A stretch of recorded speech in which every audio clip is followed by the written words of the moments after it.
Dans Genèse 26, 12 à 14, nous voyons des hommes jaloux d'Isaac chercher à le faire partir. Isaac a préféré perdre beaucoup plutôt que lutter contre les Philistins. Et Abimelech dit à Isaac, va-t'en de chez nous, car tu es beaucoup plus puissant que nous. Isaac partit de là et campa dans la vallée de Guérar, où il s'établit. Genèse 26, 16. Puis les gens de Guérar firent beaucoup de difficultés à Isaac. Ils voulaient aussi qu'il s'en aille de cet endroit. Les hommes d'Isaac avaient creusé les puits et les Philistins les lui avaient encore réclamés. Mais Isaac s'éloigna de nouveau et chaque fois le Seigneur lui donna un meilleur endroit. Toutes ces épreuves étaient une bénédiction pour lui. Et il arriva enfin à Rehoboth, un lieu spacieux, versets 22 et 24. Il y a beaucoup d'épreuves qui sont des bénédictions cachées. Nous devons entrer dans le plein dessein de Dieu pour connaître son céleste plan et une réelle bénédiction. Pour montrer son amour à Marthe et Marie, le Seigneur Jésus-Christ revint souvent à Béthanie, mais elle devait être préparée pour recevoir son amour en plénitude. La première fois, il vint pour leur montrer leurs vraies conditions. Si nous désirons réellement recevoir l'amour de Dieu pleinement, nous devons voir d'abord notre condition coupable et corrompue. Il n'y a rien de bon en nous, comme Paul l'atteste. Ce qui est bon, je le sais, n'habite pas en moi, c'est-à-dire dans ma chair. J'ai la volonté, mais non le pouvoir de faire le bien. Romains 7, 18. Il nous faut bien des années pour apprendre cette leçon, parce que nous ne voulons pas admettre qu'il n'y a rien de bon en nous.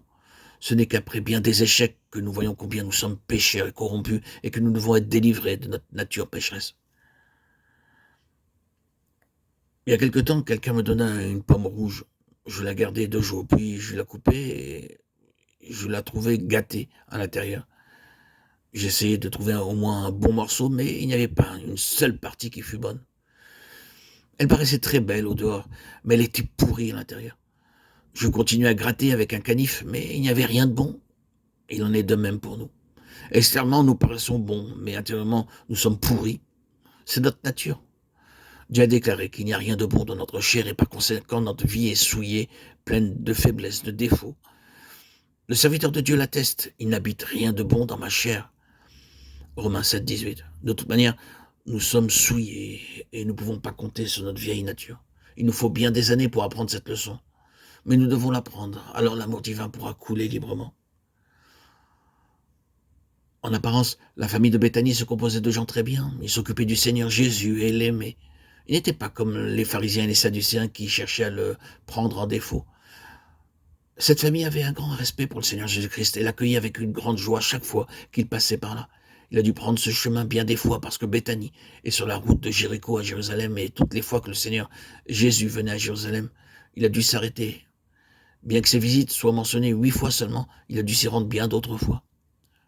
Le Seigneur connaissait très bien leurs conditions et ce n'était pas parce qu'ils étaient parfaits qu'il s'y arrêtait. Il savait ce qu'il pourrait accomplir en eux en y allant. Aussi, il continue à s'y arrêter. La première fois qu'il vint, c'était pour leur montrer leur vraie nature et leurs réelles conditions. Car lui seul peut voir nos cœurs.